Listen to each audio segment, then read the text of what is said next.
Even now, I see his funeral procession before me. The beadle of the university led the way in full regalia, and in his hands the purple cushion with gold chain upon it. And behind the hearse, in endless ranks, the battalion, barefoot, filthy, ragged and tattered. Above his grave stands a white stone, Christ crucified between the robbers. It is whispered that the monument was erected by Dr. Holbert's wife.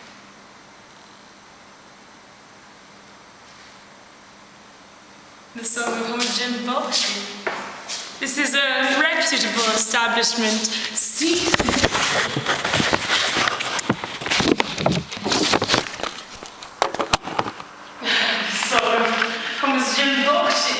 This is a reputable establishment steeped in history. Judging from his skill, one of the boys from the battalion? I believe Master Bernard hasn't heard the tale of the battalion before. The years passed and Holbert's reputation as a luminary in his field became a byword throughout the land.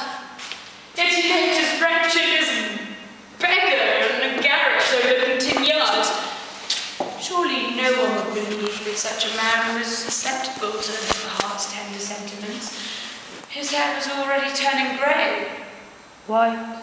His hair was already turning white, and no one could ever remember having heard him spoken of anything but jurisprudence. But in such sealed hearts, passion burns the hottest. On the very day His Majesty the Emperor gave word from Vienna that Holbert was to be appointed Rector Magnific of our university, word went around that he had become engaged to a lovely young woman from a poor but noble family. And in truth, from then on, fortune seemed to smile upon him.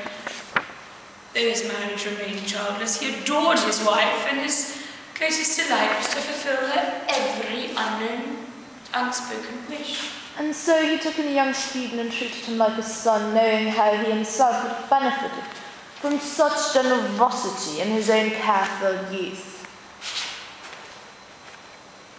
But love's greatest injustices threaten even the most charitable of men.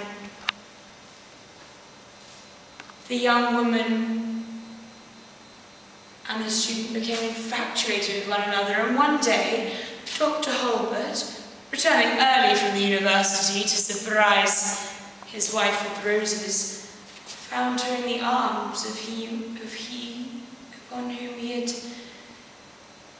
heaped kindness upon kindness.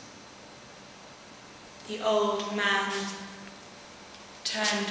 The old man's soul went blind forever the day his happiness was shattered. And thus become a resident.